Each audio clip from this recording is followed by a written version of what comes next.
আল্লাহ রাসূল সাল্লাল্লাহু আলাইহি ওয়াসাল্লাম ইন্তেকালের আগে যে সুস্থ হয়েছিলেন, যে একটু আরোগ্যতা লাভ করেছিলেন, যেই সময়ে সাহাবায়ে কেরাম খুশি হয়ে যার যে শক্তি সমর্থ অনুযায়ী অনেক অনেক অনেক দান সদকা করেছিলেন, যেগুলো কিতাবের মাঝে পাওয়া যায়।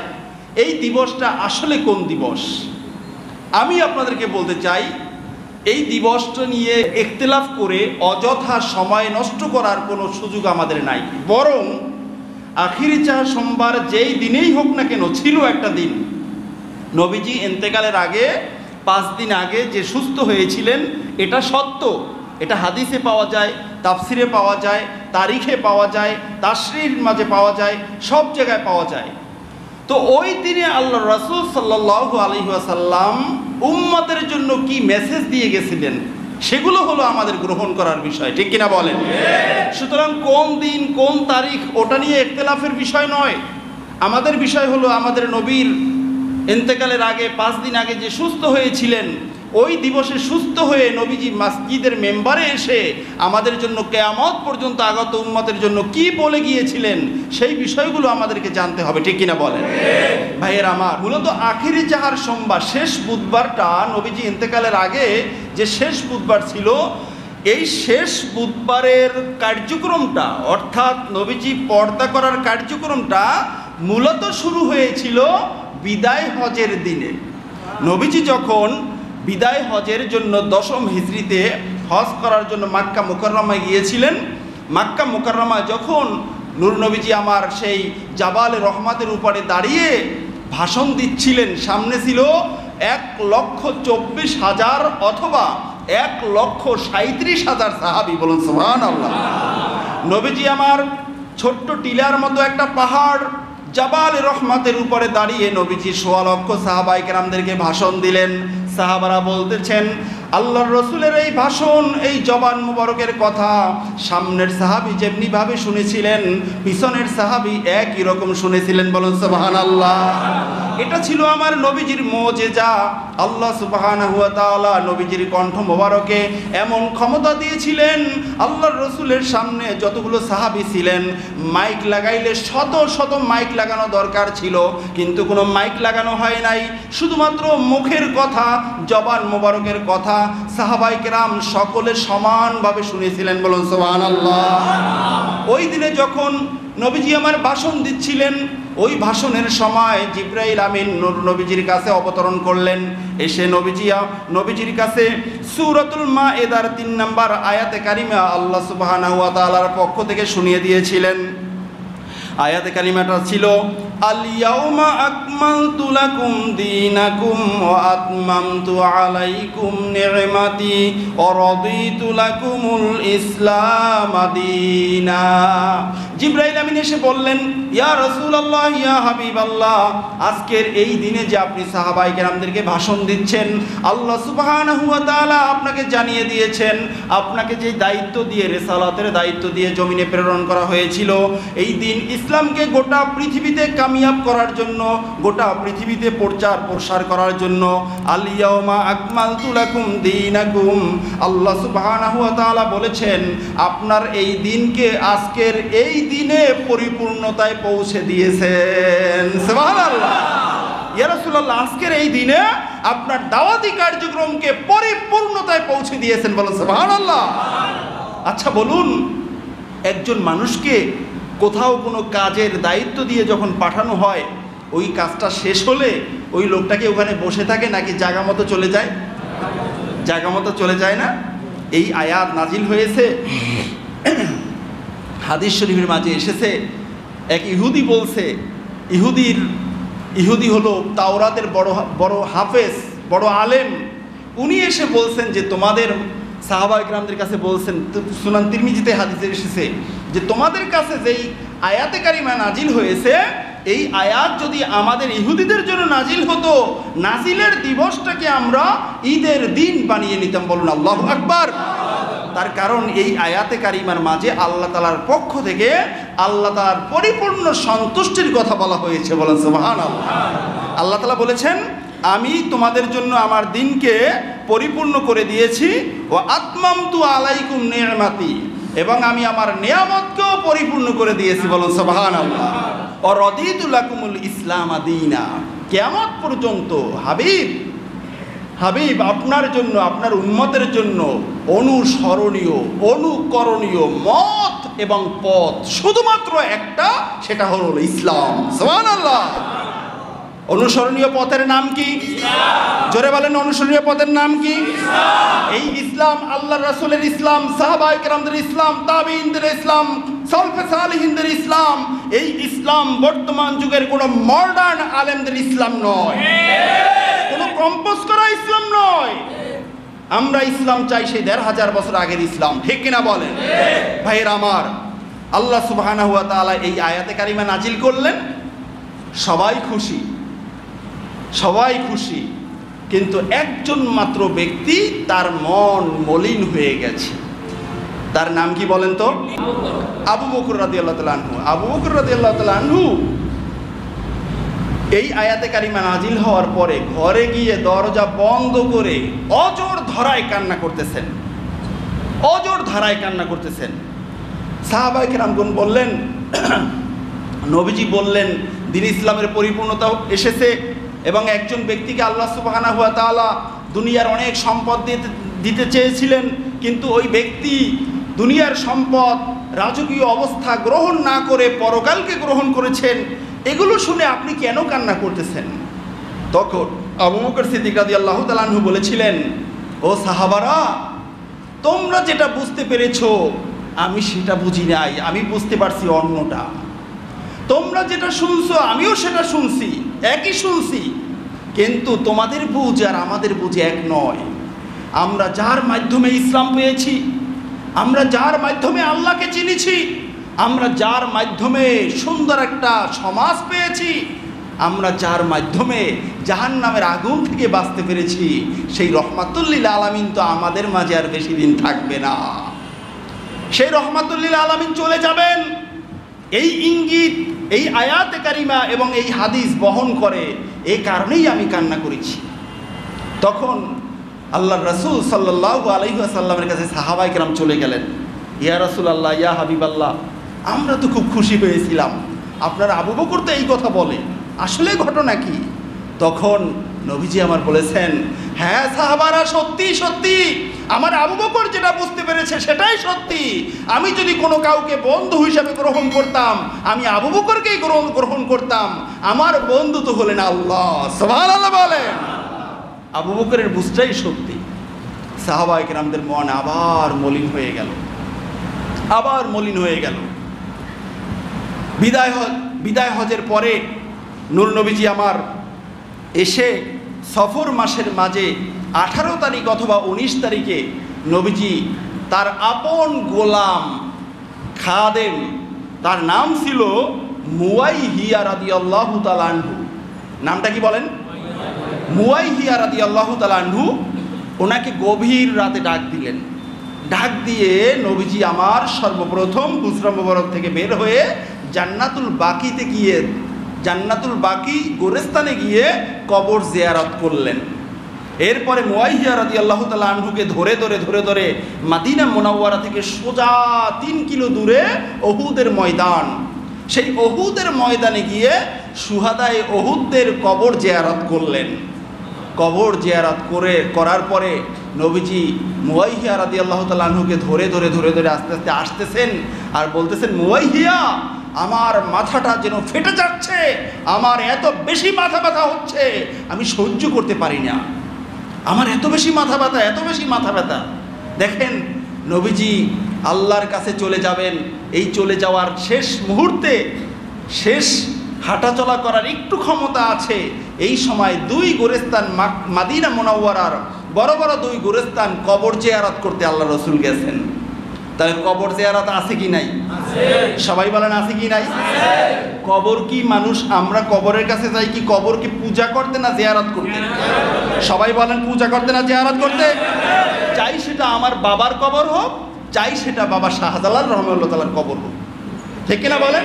যেখানেই যে আমরা জিয়ারত করতে যাই, সুনান তিরমিজির মাঝে, সুনান ইবনু মাজার মাঝে সরাসরি বাব এসেছে, বাবু মা জাআ ফি জিয়ারাতিল কুবুর। এবং আবু হুরায়রা রাদিয়াল্লাহু তাআলা আনহু থেকে হাদিস, আল্লাহ রসুল বলেছেন, ইবনু মাসউদ রাদিয়াল্লাহু তাআলা আনহু থেকে হাদিস, আল্লাহ রসুল বলেছেন, কুনতু নাহাইতুকুম আন জিয়ারাতিল কবুর ফাজুরুহা। ও সাহাবারা, একটা সময় ছিল আমি তোমাদেরকে কবর জিয়ারত করতে নিষেধ করেছিলাম, কিন্তু এখন তোমাদেরকে আমি অনুমতি দিলাম, তোমরা কবর জিয়ারত করো বেশি বেশি। সুবহানাল্লাহ বলেন। ফাইন্নাহা তুজাহিদু ফিদ দুনিয়া ওয়া তুযাক্কিরুল আখিরাহ। তার কারণ যখনই তুমি কোনো কবরের কাছে যাবে তখনই তোমার মন থেকে দুনিয়ার ভালোবাসা দূর হতে থাকবে এবং পরকালের স্মরণ হবে, আর তার মাধ্যমে তোমার কলবের মাঝে আল্লাহর ভয় এসে জমা হয়ে যাবে। ঠিক কিনা বলেন? একজন মানুষ স্বাভাবিক ঘরে থাকলে যেই আল্লাহর ভয় থাকে, তার চেয়ে বেশি কবরস্থানে গেলে আল্লাহর ভয় হয়। ঠিক কিনা বলেন? মানুষ কবরের পাশ দিয়ে গেলে কবরের দিকে তাকায় আর হাঁটে, ভাবটা এমন করে মনে হয় যেন কবর থেকে কেউ উঠে এসে তার পাও টেনে ধরবে, এমন করে না? কবরের পাশে গেলে ভয় পায়, সব রাস্তা দিয়ে হাঁটতে পারে কিন্তু রাতে কবরস্থানের পাশে যাইতে পারে না। আছে কি নাই? কারণ ওখানে গেলেই মরার কথা মনে পড়ে। তাহলে একটা লোক যদি ডেইলি একবার অন্তত পক্ষে কবর জিয়ারত করে, ওই লোকটা কি আল্লাহ দ্রোহিতা করতে পারবে? কারণ ওখানে গিয়েই তো দেখবে কবরটা কার? আমার বাবার। কবরটা কার? আমার মায়ের। কবরটা ওই পাশেরটা কার? আমার দাদার। তারপরেরটা কার? দাদার বাবার। ঠিক কিনা বলেন? তাহলে আমিও তো একজনের বাবা হয়ে বসে আছি। ঠিক কিনা বলেন? আমিও তো কয়েকদিন পরে আরেকজনের দাদা হয়ে যাব, আমাকেও তো এখানে আসতে হবে। ঠিক কিনা বলেন? তো ওখানে গেলে তো আর কোনো বাহাদুরি চলবে না, মেম্বারই চলবে না, মাতুব্বরি চলবে না, মন্ত্রীগিরি চলবে না। ওখানে যেতে হবে খালি হাতে। র্যাব, মন্ত্রী, মিনিস্টার কিচ্ছু থাকবে না। ঠিক কিনা বলে? বন্ধুরা আমার, এই কারণে নবীজি বলেছেন, ইন্নাহা তুজাহিদু ফিদ দুনিয়া। ওই জায়গায় যাও, ওখানে গেলেই তোমার দুনিয়ার উপরে একটু ভীত সন্ত্রস্ততা আসবে। দুনিয়ায় তুমি দুনিয়া অর্জনের ক্ষেত্রে তুমি অন্যায় করতে পারবে না। ঠিক কিনা বলেন? ওয়া তুযাক্কিরুল আখিরা, বারবার তোমার পরকালের কথা মনে পড়বে। ঠিক কিনা বলেন? তাহলে কবর জিয়ারত হাদিসে আছে কি নাই? আছে কি নাই? একটা কথা মনে রাখবেন, কবর জিয়ারত করবেন যত পারেন বেশি। কবরওয়ালার কাছে গিয়ে বলবেন না, বাবা আমাকে এটা দাও, এটা বলার দরকার নাই, এটা একটা শিরক। তবে এটা বলতে পারবেন কনফার্ম যদি জানেন কবরওয়ালা আল্লাহর ওলি ছিলেন, আপনি বলতে পারবেন যে আল্লাহ, এই কবরওয়ালা তো আপনার প্রিয় বান্দা, আমি গুনাহগার, আমি আপনার ওলি হতে পারি নাই, তবে আপনার এই কবরস্থ এই ওলির ওসিলা দিয়ে আমি আপনার কাছে অমুক জিনিসটা চাই। ঠিক না বলেন? এটা কি জায়েজ না নাজায়েজ? এটা কি জায়েজ না নাজায়েজ? এটা কি বেদাত হবে? এটার নাম হলো ওসিলা। আর ওসিলা যারা মানে না তারা ৭২ দর বাতিল ফিরকার অধিকারী। ঠিক কিনা বলে? আমরা আহলুস সুন্নাহ ওয়াল জামা, আমরা আল্লাহর রাসূলের শাফাত মানি, আমরা আল্লাহর রাসূলের ওসিলা মানি। ঠিক কিনা বলেন? ওসিলার কথা কোরআনে আছে, হাদিসে আছে, এটাকে কেউ অস্বীকার করতে পারবে না। যারা অস্বীকার করে অথবা যেই গোত্র অস্বীকার করে তারা বাতিল ফিরকা। ঠিক কিনা বলে? ভাইয়েরা আমার, আখিরি চাহার সোমবার মাঝে গোটাটাই নবী প্রেম ভরা, গোটাটাই হলো উম্মতে মুহাম্মাদির আকীদা ফ্রেশ করার পাথেও দিয়ে ভরা। ঠিক কিনা বলেন?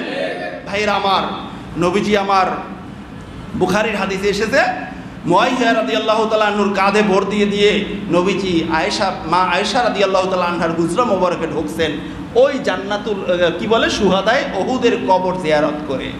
অন্য হাদিসে আছে কি জানেন? নবীজি বলছেন, তোমরা যখন পারো মাদিনা মুনাওয়ারায় থাকবে, যখন সুযোগ পাইলেই ওই শুহাদায়ে উহুদের কবর জিয়ারত কইরো। তার কারণ কিয়ামত পর্যন্ত আল্লাহ তাআলা তাদেরকে এমনভাবে কবুল করেছেন, তোমরা সেখানে যাবে, তোমাদেরকে তারা দেখবে, তোমরা সালাম দিলে তারা তোমাদের সালামের জবাব দিবে। সুবহানাল্লাহ বলেন। সেখানেই শায়িত আছেন নবীজির মাথার তাজ, চাচাজান সাইয়্যিদুশ শুহাদা হযরত হামজা রাদিয়াল্লাহু তাআলা আনহু, যার কলিজা মোবারক হিন্দা বের করে চাবিয়েছিল। আর এই কলিজা চাবিয়েছিল এই কারণে যে হামজা রাদিয়াল্লাহু তাআলা আনহু ইসলামের পক্ষ নিয়েছিলেন। ঠিক কিনা বলে? আজও যারা আমরা হামজার উত্তরসূরি, আমাদের কলিজা নয়, মাথা নয়, গোটা শরীরের উপরে যদি ওইরকম আক্রমণ আসে তারপরেও আমরা ইসলাম ছাড়বো না। ঠিক কিনা বলে? এটা হলো আখিরিতা সোমবার দিনের শিক্ষা। ঠিক কিনা বলেন? তারিখ নয়, বিষয়টা আমাদের প্রতিবেদ্য বিষয়। ঠিক কিনা বলেন? নবীজি আমার কি বলেছেন দেখেন, বুখারীর হাদিসে এসেছে, নবীজি আম্মাজান আয়েশা সিদ্দিকা রাদিয়াল্লাহু তাআলা আনহার কাছে আসার পরে আয়েশা দেখতেছেন আম্মাজান আয়েশা সিদ্দিকা রাদিয়াল্লাহু তাআলা আনহা গড়াইতেছেন আর চিল্লাইতেছেন, মাথা গেল মাথা গেল, মানে মাথা ব্যথা। নবীজি বলতেছেন, ও আয়েশা, তোমার মাথা ব্যথা হয়েছে তাতে এত বেশি চিৎকার করো কেন? তুমি যদি আমার আগে মারা যাও, তোমাকে আমার নিজের হাতে গোসল দিব, নিজের হাতে কাপড় পরাবো, নিজে আমি জানাজা পড়বো, আমি নিজে তোমাকে কবরস্থ করব, তোমার তো সৌভাগ্য হয়ে যাবে। আম্মাজান মহিলা মানুষ শুনে ঘুমরানি মেরে বলতেছেন, হ্যাঁ আপনি তো চান আপনার আগে আমি মারা যাই আর আমার জায়গায় আপনি আরেকজনকে নিয়ে এসে শান্তিতে থাকবেন। সুবহানাল্লাহ বলবেন না? তখন নবীজি মুস্কি হাসলেন। এটা হলো মা বোনদের একটা অভ্যাস। দেখেন, যখন মাথা ব্যথার যন্ত্রণায় সহ্য করতে পারে না, তখনও স্ত্রীর সাথে মজা করেন, ঠিক কিনা বলেন? তাহলে স্ত্রীর সাথে ভালোবাসার বন্ধনে মজা করা শরীয়তে আছে কি নাই? নবীজি করছেন কি করেন নাই? আর আমরা করি কি, সকাল বিকাল তালাক দেই, সুযোগ পাইলে ঘুষি মারে, মাইর দেয়, আছে কি নাই? এটা আল্লাহ রসুলের সুন্নাত না, এটা আবু জাহেলের সুন্নাত। আবু জাহেল ঘরে গেলে তার স্ত্রীরা ভয়ে থরথর করে কাঁপতো, না জানি আজরাইল কি করে ফেলে। আর নবীজি ঘরে গেলে সব আম্মাজানরা দৌড়ে আসতেন, রহমাতুল্লিল আলামিন ঘরে আসতে, দেখি না তার নূরের চেহারা মোবারক, দেখি না তার কোনো কিছু প্রয়োজন আছে কিনা, দেখি না তার নূরের জবান মোবারক থেকে কি বলে আমাদেরকে। আল্লাহু আকবার! এটা ছিল ডিফারেন্স। এটা ইসলাম আর ওটা গয়রে ইসলাম। এটা ইসলাম শান্তি, আর ওটা ইসলামের বাহিরে অশান্তি, জাহান্নাম, ঠিক কিনা বলেন? ভাইয়ের আমার, দেখেন, যাই হোক, নবীজি বিদায়ের 5 দিন পূর্বে, বুধবার, বিদায়ের 5 দিন পূর্বে কি বুধবার, নবীজি গোসল করলেন। গোসল করার পরে নবীজি অনেক সুস্থতা বোধ করলেন। সুস্থতা বোধ করে মাদিনা মুনাওয়ারায় মসজিদে মেম্বারের উপরে গিয়ে বসলেন। বসার পরে নবীজি প্রথমে গিয়ে আল্লাহ তাআলার প্রশংসা আদায় করলেন, এরপরে দরুদ শরীফ পড়লেন। এরপরে নবীজি সর্বপ্রথম কথা বলছেন সাইয়েদনা উসামা রাদিয়াল্লাহু তাআলা আনহুর ব্যাপারে। তার নবীজির পালক ছেলে যায়েদ রাদিয়াল্লাহু তাআলা আনহু, তার ছেলে উসামা রাদিয়াল্লাহু তাআলা আনহু, মানে নবীজির সম্পর্কে নাতি, ছেলের ছেলে, পালক ছেলের ছেলে। উনি অল্প বয়স, ওনাকে সিরিয়ার যুদ্ধের জন্য ওনাকে কমান্ডার বানিয়ে, সেনাপতি বানিয়ে পাঠানো হয়েছিল, নবীজির নির্দেশ ছিল। এবং ওই সৈন্যদের মাঝে ওমর রাদিয়াল্লাহু তাআলা আনহু ছিলেন। সুবহানাল্লাহ বলেন। সবাই এই 17-18 বছর বয়সের এই ছোট্ট ছেলের নেতৃত্ব মেনে ইসলাম কায়েম করার জন্য সেই সিরিয়ার দিকে রওনা হয়েছিল। বলুন সুবহানাল্লাহ। ইতিমধ্যেই নবীজি অসুস্থ হয়ে যাওয়ার কারণে আর ওই দল যায় নাই, ওই দল আর চলে যান নাই। কিন্তু নবীজি শুয়ে শুয়ে হুজরা মোবারকে সাহাবায়ে কেরামদের গুনগুনানি শুনতে পাইছিলেন যে এত যোগ্য মানুষ থাকতে নবীজি এই ছোট একটা বাচ্চা, যার মুখ থেকে এখনো দুধের গ্রাম যায় নাই, তাকে নেতৃত্ব দিয়ে তার নেতৃত্বে সব সাহাবায়ে কেরামদেরকে পাঠাইতেছেন। এটা কেমন কাজ? নবীজি এটা সহ্য করতে পারেন নাই। নবীজি এটা সহ্য করতে পারেন নাই।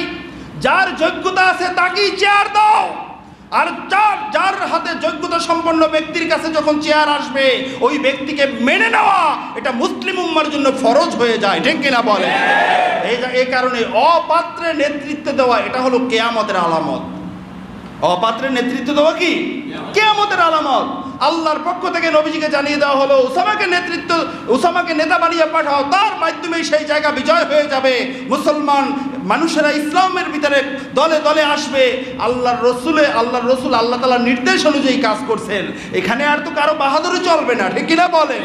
তো বন্ধুরা আমার, নেতৃত্ব যদি অপাত্রে যায়, এর মতো আযাব আর কোথাও হতে পারে না, ঠিক কিনা বলে? এজন্য আমরা মুসলিম উম্মাহ, গোটা পৃথিবীর মানুষ আজকের নেতৃত্ব শূন্য হয়ে গেছি। আজকের আমাদের যোগ্য নেতা নাই, ঠিক কিনা বলে?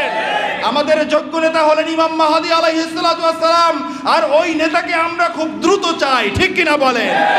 ওই ইহুদিরা ওরা যেমনি ভাবে তাদের নেতা দাজ্জালকে চায়, তাদের নেতা দাজ্জালের জন্য সিংহাসন বানিয়েছে, তাদের নেতা দাজ্জালের জন্য গাছ লাগাইতেছে, তাদের নেতা দাজ্জালের জন্য এয়ারপোর্ট বানিয়েছে, আমরা উম্মতে মুহাম্মাদি আমাদের ইমাম মাহদী আলাইহিস সালাতু ওয়াস সালামের জন্য আমাদের কলিজার মাঝে আকাশ সমান ঈমান আমরা প্রস্তুত করব, ঠিক কিনা বলে?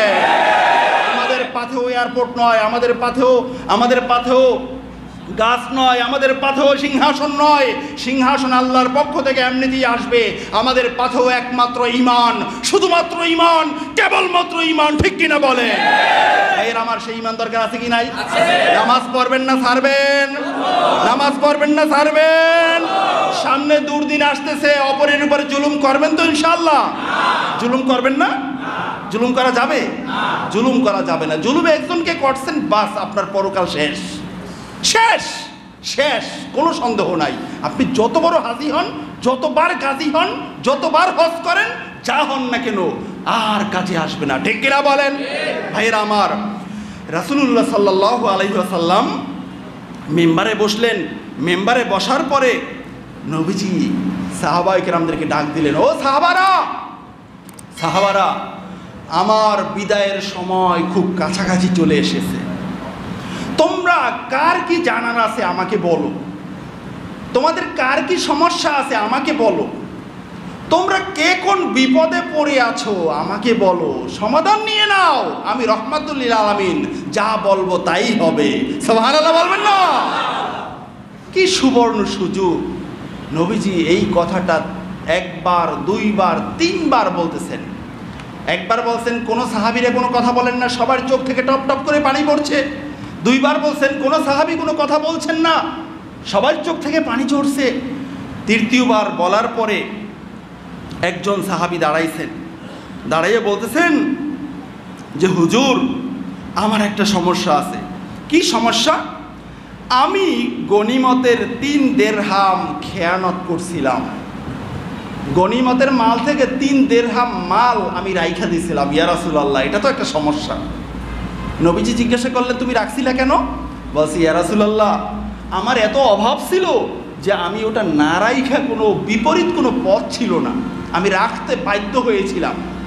নবীজির সাথে সাথে নবীজির চাচাতো ভাই ফদল রাদিয়াল্লাহু তাআলা আনহু, আব্দুল্লাহ ইবনে আব্বাস, ফদল ইবনে আব্বাস, 2 ভাই, ওনাকে ডাক দিলেন না, ফদল, তার 3 দিরহাম আমার পক্ষ থেকে তুমি পরিশোধ করে দাও। সুবহানাল্লাহ বলেন। দেখছেন না, নিজের চাচাতো ভাইকে বলে তার 3 দিরহাম আমার পক্ষ থেকে তুমি পরিশোধ করে দাও। উম্মতের দরদি নবী, আর আজকের সেই নবীকে বলে ওই নবীর নাকি কোনো দরকার নাই, নিজের আমল দিয়েই নাকি নিজে জান্নাতে যাবে। নবীজি 3 দিরহাম দিয়ে দিতে বলছেন, সাহাবীকে বললেন বসো। আরেক সাহাবী দাঁড়াইলেন, দাঁড়াইয়ে বলতেছেন, হুজুর, আমার একটা সমস্যা। কি সমস্যা? হুজুর, আমি খুব মিথ্যা কথা বলি। হুজুর, আমি খুব অশ্লীল কথা বলি। হুজুর, আমি খুব বেশি ঘুমাই। হুজুর, আমার জন্য দোয়া করেন, আমি যেন এই বদ অভ্যাসগুলো ছাড়তে পারি। নবীজি তাকে দোয়া করলেন। সাহাবীরা বলছেন যে ওই সাহাবীর কথা এত সুন্দর হয়েছে, মিথ্যা অশ্লীলতা তো দূর হয়েছে, তার কথা আমাদের মাঝে সবচেয়ে বেশি সুন্দর হয়ে গেছে। সুবহানাল্লাহ বলে। বিদায় লগ্নে অফার, রহমতের দরজা খোলা, অফার নিয়ে নিচ্ছেন। সুবহানাল্লাহ বলবেন না? এরপরে আরেকজন সাহাবী দাঁড়ালেন। ওই সাহাবী দাঁড়িয়ে বলতেছেন, ইয়া রাসূলুল্লাহ, ইয়া হাবিবাল্লাহ, আমারও তো একটা সমস্যা আছে। নবীজি আমার বললেন, সাহাবী বলো তোমার সমস্যা কি? সাহাবী বললেন, হুজুর, আমার মিথ্যা কথা বলার অভ্যাস আছে এবং আমি নিজেকে একজন মুনাফিক মনে করি। ইসলামের কোনো কাজ ভালো লাগে না, ইসলামের কোনো কথা ভালো লাগে না। আমি নিজে একজন মুনাফিক, আমি মুনাফিকি স্বভাব নিয়ে, চরিত্র নিয়ে আমি আপনার কাছে আসি। আপনি দয়া করে আমাকে দোয়া করেন যাতে করে এই খারাপ অভ্যাসগুলো আমার থেকে দূর হয়ে যায়। নবীজি আমার দোয়া করলেন, ও আমার রব, এই সাহাবীর মাঝ থেকে মিথ্যা দূর করে দেন, মুনাফিকি বাদ দিয়ে তার কলিজার মাঝে ঈমান প্রবিষ্ট করে দেন। বলুন সুবহানাল্লাহ। ওই সাহাবী খাঁটি মুমিন হয়ে গেলেন। আরেকজন সাহাবী দাঁড়িয়েলেন, তখন এই কথা শোনার পরে ওমর রাদিয়াল্লাহু তাআলা আনহু দাঁড়ালেন। ওমর রাদিয়াল্লাহু তাআলা আনহু দাঁড়িয়ে বললেন, ও সাহাবী, তোমার মাঝে খারাপ অভ্যাস ছিল, এতগুলো মানুষকে না শোনালেও তুমি পারতে, তুমি গোপনে গোপনে তওবা করে নিতে পারতে। নবীজি বললেন, ওমর তুমি থামো, এই সাহাবী আল্লাহকে ভয় করেছে, পরকালকে ভয় করেছে, আজকের তার বদ অভ্যাসটা বলার কারণে তোমাদের মাঝে একটু লজ্জা পেয়েছে, কিন্তু আমি রহমাতুল লিল আলামিন নূরের জবান থেকে যখন আল্লাহর কাছে দোয়া করলাম, ওই সাহাবী লজ্জাকে মেনে নিয়ে, পরকালের লজ্জাকে বাদ দিয়ে ওই সাহাবী এখন একজন জান্নাতি মানুষ হয়ে গেছে। ভাইয়েরা আমার, ওই সময় এর পরবর্তীতে আরেকজন সাহাবী দাঁড়ালেন, যেই সাহাবীর নাম হলো সাইয়েদনা উকাশা রাদিয়াল্লাহু তাআলা আনহু। নাম কি বলেন? উকাশা। ঘটনাটা এসেছে দুররাতুন নাসিহিনা ফিল ওয়াজ ওয়াল ইরশাদ, এই কিতাবের ৭৬ পৃষ্ঠার মাঝে এই ঘটনাটা এসেছে। আব্দুল্লাহ ইবনে আব্বাস রাদিয়াল্লাহু তাআলা আনহুমা থেকে হাদিস, তিনি বলেন আন্নাহু লাম্মা করুবা ওয়াফাতুন নবী সাল্লাল্লাহু আলাইহি ওয়াসাল্লাম আমারা বিলালান আইয়ুনাদিয়ান নাস লিস-সালাহ। নবীজির ওয়াফাত, ইন্তেকাল যখন কাছাকাছি চলে আসলো, নবীজি বললেন, বেলাল তুমি আমার সাহাবীদেরকে ডাকো, তাদের সাথে আমার কথা আছে। সাহাবীরা আসলেন, নবীজি 2 রাকাত নামাজ পড়লেন, রাকাতাইনে খফিফাতাইনে বিন্নাস, মানুষদেরকে নিয়ে, সাহাবায়ে কেরামদেরকে নিয়ে 2 রাকাত নামাজ পড়লেন, খুব ছোট ছোট সূরা দিয়া। এরপরে নবীজি বললেন, তোমাদের কার কি বলার আছে আমাকে বলো, আমাকে বলো, আমাকে বলো, কার কি চাওয়ার আছে আমার কাছে চাও, আমি দিয়ে দেব, আমি দিলেই আমার আল্লাহ দিয়ে দেবেন। বলো সুবহানাল্লাহ। কেউ দাঁড়ান না, কেউ দাঁড়ান না। নবীজি 3 বার বলার পরে একজন সাহাবী দাঁড়ালেন, তার নাম হলো সাইয়েদনা উকাশা রাদিয়াল্লাহু তাআলা আনহু। এই উকাশা কে জানেন? আমি আপনাদেরকে কয়েকবার শুনিয়েছিলাম, নবীজি বলছিলেন যে আমার উম্মতের মাঝে বিনা হিসাবে ৭০,০০০ মানুষ জান্নাতে যাবে। তখন সাহাবায়ে কেরাম শুনে সুবহানাল্লাহ বলে বসে রইলেন। একজন সাহাবী দাঁড়িয়ে বললেন, ইয়া রাসূলুল্লাহ, ইয়া হাবিবাল্লাহ, উদউনি কাই আইয়াজআলাল্লাহু মিনহুম। ও আল্লাহর রাসূল, আমার জন্য দোয়া করেন, ওই ৭০,০০০-এর মাঝে যাতে আল্লাহ আমাকেও কবুল করে নেন। বলো সুবহানাল্লাহ। ওই সাহাবী ছিলেন এই উকাশা। সুবহানাল্লাহ বলবেন না?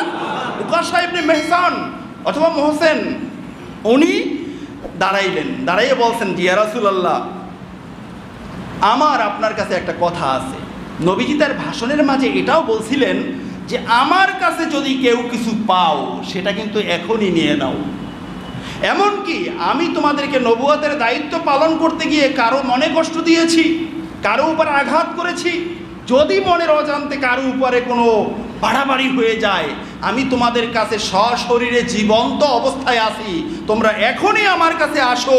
খবরদার, সাবধান, কাল কিয়ামতের ময়দানে তোমরা আমার কাছে এসে কোনো প্রতিশোধ নিতে পারবে না। সাহাবীরা সব কান্নায় ঝরঝর করতেছে। উকাশা রাদিয়াল্লাহু তাআলা আনহু বলতেছেন, ইয়া রাসূলুল্লাহ, ইয়া হাবিবাল্লাহ, আমার আপনার কাছে একটা প্রতিশোধ নেওয়ার আছে। কি প্রতিশোধ? সাহাবী বলতেছেন, ওয়ালাকাদ কুনতু মাকা ফি গাজওয়াতি বাদরিন। ও রাসূল, আমি আপনার সাথে বদর প্রান্তরে, বদর যুদ্ধে ছিলাম। বদরের যুদ্ধের সময় আপনার হাতে একটা ছড়ি ছিল, একটা লাঠি ছিল। ওই লাঠিটা দিয়ে আপনি আমার পিঠের উপরে একটা আঘাত করেছিলেন। আজকের আপনি বিদায় নিচ্ছেন, আপনি আল্লাহর কাছে চলে যাবেন। আমি উকাশা চাই এই মুহূর্তে আপনি আমার সেই প্রতিশোধ আপনার থেকে নিব। সাহাবায়ে কেরাম সবাই অবাক, আল্লাহ রসুল চলে যাচ্ছেন, কিন্তু উকাশা রাদিয়াল্লাহু তাআলা আনহু প্রতিশোধ দিতে চায়। এটা কেমন কথা, কেমন কথা, এটা তো মানা যায় না। নবীজি শুনে সাথে সাথে বেলালকে বললেন, লি বেলালিন, ইয়া বেলাল, এনতালিক ইলা মানজিলি ফাতিমাতি ফাতিয়া বিকদিবি। ও বেলাল, তুমি তাড়াতাড়ি আমার ফাতেমার ঘরে চলে যাও, সেই লাঠিটা ফাতেমার ঘরে আছে, তুমি গিয়ে তাড়াতাড়ি সেই লাঠিটা নিয়ে আসো। উকাশা আমার থেকে প্রতিশোধ নিবে, আমার সময় বেশি নাই। যেহেতু আমি তাকে একটা খোসা দিয়েছিলাম, সুতরাং প্রতিশোধ নিতে হবে, নাইলে কাল কিয়ামতের ময়দানে ধরলে আমি কি বলবো? আসো উকাশা, আসো। যখন ওই লাঠিটা আনতে গেলেন, তখন ফাতিমা রাদিয়াল্লাহু তাআলা আনহা বললেন, ইয়া বেলাল, মানিল্লাযী ইয়াতিবু কলবুহু আইয়াতাসা বিন রাসূলিল্লাহি সাল্লাল্লাহু আলাইহি ওয়াসাল্লাম। ও বেলাল, তুমি এই লাঠি নিয়ে কি করবে? বেলাল রাদিয়াল্লাহু তাআলা আনহু বললেন, নবীজি থেকে একজনের প্রতিশোধ নিবে, এই কারণে এই লাঠি নেওয়ার জন্য পাঠিয়েছেন। ফাতিমা রাদিয়াল্লাহু তাআলা আনহা কান্না করতে করতে বললেন, ও বেলাল, যেই আমার নবী এতদিন যাবৎ অসুস্থ, উম্মতের জন্য গোটা জীবন ভরে কষ্ট করলো, সেই উম্মতের মাঝে এমন কোন উম্মত আছে যেই উম্মত আজকের নূর নবীজির বিদায়ের বেলায় নবীজি থেকে প্রতিশোধ নিবে? এমন কলিজাটা আবার কার হয়েছে? সুবহানাল্লাহ বলেন। এমন কলিজা কার? বেলাল কে? কে? আমার বাবা থেকে প্রতিশোধ নিবে, গোটা জীবন এই উম্মতের জন্য ব্যয় করেছেন, জীবনের দিকে তাকান নাই, আজকের প্রতিশোধ নিবে। কে সেই লোকটা বলো, তার কাছে আমি ফাতেমা চলে যাই, আমার গর্দনটা নিয়ে নে, তারপরেও রহমাতুল লিল আলামিনকে একটা নখের টোকা না দেখ। বলুন আল্লাহু আকবার। ভাইয়েরা আমার, যখন ছড়িটা নিয়ে লাঠিটা নিয়ে বেলাল রাদিয়াল্লাহু তাআলা আনহু নবীজির কাছে চলে আসলেন, ফালাম্মা নাযারাহু আবু বকর ওয়া উমর কামা ফাকালা ইয়া উকাশা। আবু বকর রাদিয়াল্লাহু তাআলা আনহু পাশে বসা, ওমর রাদিয়াল্লাহু তাআলা আনহু পাশে বসা, ডাক দিয়ে বললেন, উকাশা, আমি আবু বকর তোমার সামনে আছি, এই ওমর তোমার সামনে আছে। নূর নবীজির ওই খোসাটা না দিয়ে তুমি যদি ইচ্ছা করো আমাদের দুইজনের গর্দান নিয়ে যাও, তারপরেও রহমাতুল লিল আলামিনকে তুমি খোসা মেরো না। সুবহানাল্লাহ। উকাশা কি বলেন জানেন? উকউদা কদ আরাফাল্লাহু তাআলা মাকানাকুমা। কয় ওমর বসো, আবু বকর বসো, তোমরা কারা আর নবীকে? নবী থেকে আমি প্রতিশোধ নেব, তোমাদের দুইজনকেও যদি মেরে ফেলাই নবীর ওই খোসার প্রতিশোধ তো হবে না। আল্লাহু আকবার। তোমরা কারা আর এরা কারা? মিলাইলে তো কুফু মেলতে হলে তো সমকক্ষ লাগবে। দেখেন সাহাবীরাও বসতো, নবী আর নবীর সাহাবী সমান না। কথা বলেন না? সাহাবীরাও বসতেন, নবী আর নবীর সাহাবী সমান না। তাও কোন সাহাবী? যার জান্নাতের রোল এক আর কি দুই। এই দুইজনকে খতম করলেও নবীজির খোসার সমান হবে না, কারণ নবীজি রহমাতুল লিল আলামিন, তার একটা খোসার দাম আছে। সুবহানাল্লাহ বলবেন না? আর আজকে ১৫০০ বছর পরে এসে আমরা মুফতি নামের আগাছা আমরা বলি নবী আমার মতো মানুষ, ঠিক কিনা বলে? সময় ছিল না, সময় নাই। বুখারীর হাদিস আমি এনেছি, আবু বকর রাদিয়াল্লাহু তাআলা আনহু নবীজিকে কেমন মানুষ মনে করতেন। বুখারীর হাদিস সম্ভব হলে পড়ে নেবেন, 678 নাম্বার হাদিস পড়ে নেবেন সম্ভব হলে। দেখেন, দুইজনকে বসিয়ে দিলেন, দুইজনে কান্না করতে করতে বসে গেলেন। কি করব? উকাশা তো আমাদের থেকে যাজা নিবে না, প্রতিশোধ নিবে না, উকাশা নবী থেকেই প্রতিশোধ নিতে চায়। আল্লাহু আকবার। আরো জোরে বলেন আল্লাহু আকবার। এরপরে আবু বকর বসলেন, ওমর বসলেন, ফাকামা আলিয়ুন, আলী রাদিয়াল্লাহু তাআলা আনহু দাঁড়াইছেন। ও উকাশা, বুঝলাম তুমি আবু বকর থেকে ওমর থেকে তুমি প্রতিশোধ নেও নাই, আমি তো নবীর ঘরের মানুষ, চাচাতো ভাই এবং জামাতা, নবীজি আমাকে বলেছেন আহলে বাইতের সদস্য, তুমি আমার থেকে প্রতিশোধ নাও, হয়তো বা নবীর মতো প্রতিশোধটা তোমার মনের ভিতরে ধারণ করতে পারবে। নবীর প্রতিশোধ নিলে তোমার মনে যে শান্তি লাগতো সেই শান্তিটা হয়তো বা তোমার লাগবে। তখন উকাশা বলছেন, আলী তুমি বসে যাও, তোমার থেকে প্রতিশোধ নিব না। সুবহানাল্লাহ বলেন। এখন আর বাকি আছে কি? ইমাম হাসান, ইমাম হুসাইন রাদিয়াল্লাহু তাআলা দুইজন সামনে এসে দাঁড়াইলেন। দেখো উকাশা, আবু বকরকে বাদ দিলা, ওমরকে বাদ দিলা, আলীকে বাদ দিলা, আমার মা ফাতিমাকে বাদ দিলা, আমরা নবীজির কলিজার টুকরা চলে আসছি, আমাদের দুইজনকে খতম করে হলেও নবীজিকে তুমি ওই খোসা দিতে যেও না। আল্লাহু আকবার। উকাশা রাদিয়াল্লাহু তাআলা আনহু বললেন, উকউদা ইয়া কুররাতি আইনি, ও আমার চোখের শীতলতা দুই ভাই ইমাম হাসান হুসাইন, তোমরা দুইজন বসে যাও, তোমাদের থেকে আমি প্রতিশোধ নিব না। কেমন ভালোবাসা দেখছেন? বলছে কুররাতি আইনি, আমার চোখের শীতলতা। ইমাম হাসান রাদিয়াল্লাহু তাআলা আনহুকে চোখের শীতলতা বলে, আর তার নানা তাকে আবার খোসা মারতে যায়। কেমন ভালোবাসা! বিপরীত কথা না? কথাটা বিপরীত। এখন দেখেন কি বলছে। তখন নবীজি এই কাণ্ড দেখা, নবীজি তো অসুস্থ, মাথা ব্যথা, শরীর ব্যথা, নবীজি বারবার বলতেছিলেন, ওই খায়বারের প্রান্তরে ওই মহিলা বিষ মাখা যে গোশতটা আমাকে খাওয়াইছিল, ওই গোশতের ব্যথাটা, কি বলে, ওই বিষের প্রতিক্রিয়াটা আমার শরীরে এখন শুরু হয়ে গেছে, কারণ ওই বিষের প্রক্রিয়া, বিষের অ্যাকশনের কারণে আল্লাহ তাআলা আমাকে শহীদি মওত দান করবেন। সুবহানাল্লাহ বলেন। ওই কারণে নবীজির শরীর অণু পরমাণু মনে হয় যেন খুলে যাচ্ছে, ভেঙে যাচ্ছে, এক হাড় থেকে আলাদা হয়ে যাচ্ছে। নবীজি সহ্য করতে পারেন না, নবীজি বারবার এই কথা বলতেছেন। এরপরে নবীজি বলতেছেন কি দেখেন, ইয়া উকাশা ইদরিব ইন কুনতা দারিবান, বলছে উকাশা বুঝলাম, তুমি কারো থেকে প্রতিশোধ নিবে না, আমার থেকে প্রতিশোধ নিবে। যদি আমার থেকে প্রতিশোধ নিতেই চাও আর দেরি করো না, আমাকে খোসাটা মেরে দাও। আল্লাহু আকবার। আর দেরি করো না, সময় নষ্ট করো না, সময়ের দাম আছে, তুমি আমার থেকে প্রতিশোধ নিয়ে নাও। তখন ফাকালা ইয়া রাসূলুল্লাহ দরাবতানি ওয়া আনা আরিন আন সাউবিন, বলছি ইয়া রাসূলুল্লাহ হ্যাঁ আপনার থেকে প্রতিশোধ নিব, তবে কথা হলো আমাকে যখন খোসাটা মেরেছিলেন তখন আমার শরীরের ভিতরে কোনো কাপড় ছিল না, কিন্তু আপনি তো জামা পরনে, আমি জামার উপর থেকে প্রতিশোধ নিব না। সুবহানাল্লাহ বলেন।